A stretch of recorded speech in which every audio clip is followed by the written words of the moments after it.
Entreprise missionnaire, aide missionnaire internationale du Canada. Oui, le Canada. Il fait froid encore, il y a de la neige encore. OK, article la plus récente. Alors, le titre de l'enseignement pour notre chaîne YouTube, c'est « Dieu permet ce que nous permettons ». Oh, un très bon sujet. Alors, le premier, c'est « Dieu permet ce que nous permettons ». C'est la loi de la semence et de la récolte.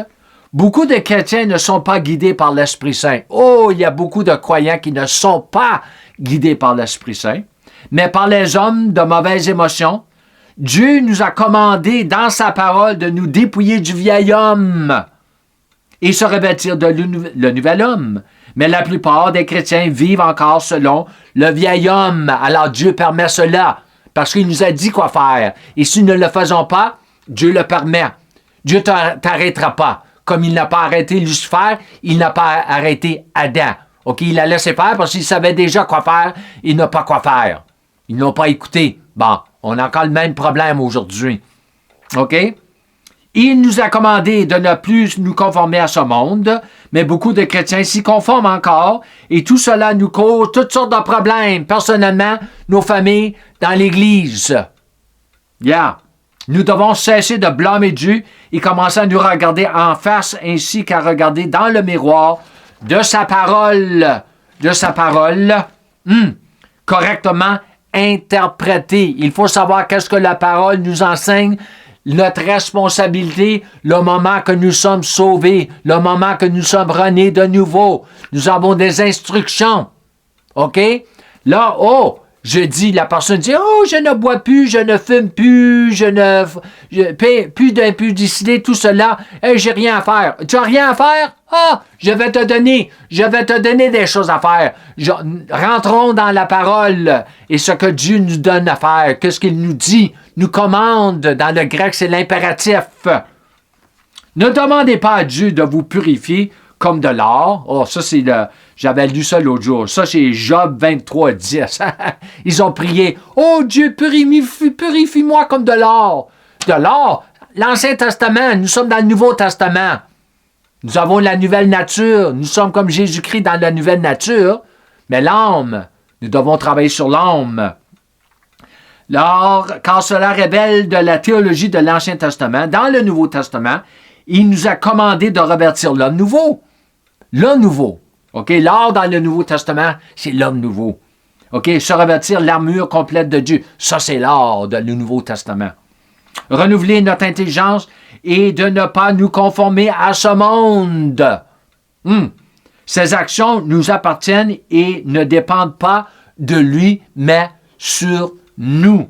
La sanctification de l'âme intervient une fois que notre esprit a été régénéré par l'Esprit de Dieu. Il faut comprendre cela. S'il vous plaît, comprenez cela.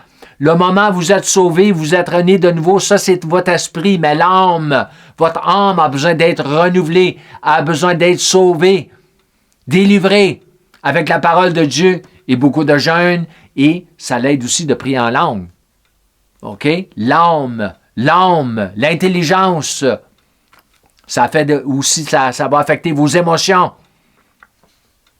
Ici, j'ai marqué l'une des clés pour marcher constamment avec le Saint-Esprit est de marcher par la foi. Le plus que vous marchez par la foi, le plus que vous allez marcher avec l'Esprit Saint. Parce que quand vous marchez par la foi, vous marchez selon la volonté de Dieu. Et le plus que vous marchez selon la volonté de Dieu, le plus que l'Esprit Saint est là pour vous assister, pour accomplir la volonté de Dieu. Vous mettiez Dieu à l'œuvre. Quelle partie de Dieu? L'Esprit Saint qui est ici sur la terre et l'Esprit Saint qui habite en vous et les anges aussi. Vous leur mettez à l'œuvre quand vous marchez par la foi. OK? Constamment. C'est la volonté de Dieu que nous marchions constamment, habituellement, par son esprit, par la foi. Mais on commence de petit peu à peu, certainement. Il faut commencer à quelque part. La marche de la filiation est la marche de la foi, la marche de le surnaturel et bien plus encore. Alors moi, j'avais entendu un témoignage une couple d'années passées et c'était un très bon témoignage sur le surnaturel. Et le Seigneur m'a dit, Concentre-toi pas sur le surnaturel, marche par la foi et tu vas expérimenter le surnaturel dans la vie parce que la foi met Dieu à l'œuvre et quand Dieu travaille, il travaille surnaturellement. Et les anges aussi, Dieu travaille à travers ses anges. Le grand mandat consiste à sauver les perdus, à guérir les malades et à délivrer les opprimés, ce qui fait partie intégrante de la grande dispensation de la grâce. Il faut comprendre que nous sommes dans la dispensation de la grâce. OK? Et une grosse partie de la dispensation de la grâce, c'est la grande commission. C'est quoi la grande commission? Aller sauver les âmes, aller guérir les malades, comme j'ai dit, aller délivrer ceux qui sont opprimés par les démons. Ça, c'est une grosse partie. Alors, vous n'auriez plus de temps pour aller jouer des sports et tout cela. Vous allez très, très fatigué le soir après avoir fait ce que Dieu vous a demandé à faire concernant la grande commission. Que ce soit dans votre maison, dans vos voisins, dans votre ville, votre village, votre région, OK? Ensuite, votre province, que ce soit, votre nation. Il y a beaucoup d'ouvrages à faire. OK? Beaucoup d'ouvrages. Vous allez faire un gros dodo le soir. Vous allez bien dormir. Jésus est le premier et les premiers disciples n'ont pas seulement dit la vérité. Ils l'ont dit, ils l'ont proclamé. Ils ont aussi agi avec puissance, guérissant les malades, chassant les démons, accomplissant des miracles et des prodiges. Autrement dit, ils attiraient l'attention de manière positive, sans scandale comme aujourd'hui, ni impuissance, contrairement à ce qui a touché et touche encore l'Église. Voilà la différence. Alors Dieu permet ce que nous permettons. Si Dieu nous dit de se revertir du nouvel homme et nous ne le faisons pas, Dieu ne t'arrêtera pas. Dieu ne te le fera pas pour toi. OK?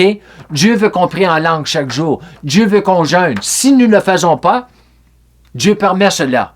Mais il y a des conséquences. C'est comme Lucifer. Est-ce que Dieu a arrêté Lucifer de faire ce qu'il a fait? Non. Est-ce que Dieu a arrêté Adam de faire ce qu'il a fait dans le jardin? Non. Il a dû quoi faire, mais il ne l'a pas fait. Il ne l'a pas arrêté. Des conséquences. Il a dit où ça à part de ça, les conséquences? Tu vas mourir. Tu vas mourir. Mange pas de cet arbre-là. Il a mangé, il est mort. Spirituellement, ensuite, physiquement. Dieu a permis. Dieu permet aujourd'hui tout ce qui se passe dans le monde, dans l'Église, les choses dégueulasses dans le monde, c'est Dieu qui permet ces choses-là parce que c'est nous qui le permettons. OK? Bon, c'est temps qu'on apprenne un peu des choses ici pour changer les affaires. OK? Le grand mandat est très simple. Pourtant, la plupart des membres de l'Église l'ont manqué. C'est pas de la faute de Dieu, c'est notre faute. C'est marqué dans la parole. C'est quoi le grand mandat?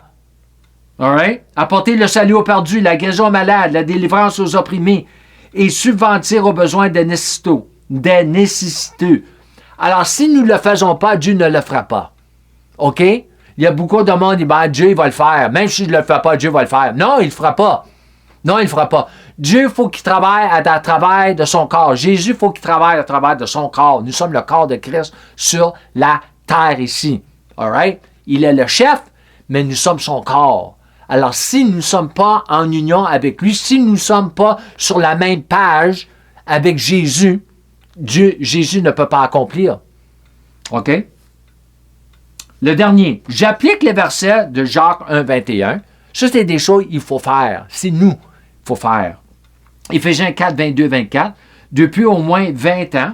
Donc, je pêche probablement beaucoup moins que vous. La plupart, je rencontre des croyants toujours, ils ont « Ah, j'ai encore des problèmes avec ci, ça. J'ai des problèmes avec la fumée, j'ai des problèmes avec l'impudicité. » Ah oui?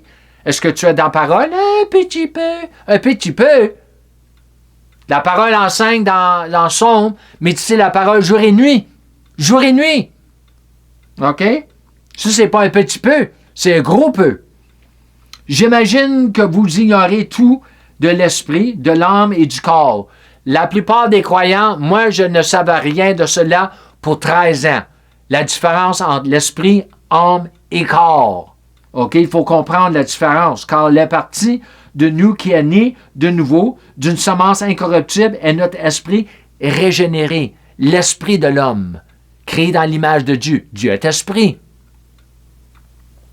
Mais l'âme, qui fait partie de notre esprit, de l'intelligence, comme mentionné dans Romains 12, 2, est la partie qui nous a besoin d'être travaillée. Beaucoup d'ouvrages, des heures par jour, 7 jours par semaine. Je travaille au renouvellement de mon intelligence depuis toutes ces années et je pêche donc beaucoup moins qu'auparavant, ayant suivi le droit chemin pendant de nombreuses années. De nombreuses années. OK? Afin de pouvoir marcher comme Jésus a marché en toute son humanité, comme le second Adam. Car je suis en union avec lui. Je ne suis pas en union avec Abraham, avec Josué, avec Noah, David, le roi David. Non, je ne suis pas en union avec un prédicateur. Mon prédicateur favori, je n'ai pas de prédicateur favori. Je suis en union avec Jésus-Christ à travers la nouvelle nature. Dans Romains 8, 14, très important, il est dit que nous, tous ceux qui sont habituellement conduits par l'Esprit sont fils de Dieu. Un mot très différent du mot enfant. Il y a une différence entre un enfant et un fils. OK, un petit bébé, ça c'est mon enfant. Quand il grandit, oh, ça c'est mon fils. Il est plus grand que moi, il est plus gros que moi. Yeah. Il y a une grande différence entre un enfant de Dieu et un fils de Dieu. Maturité. Maturité. Vérifiez en grec. C'est un problème dans l'Église, lié à l'ignorance et au manque de compréhension de la connaissance et du discipulat approprié.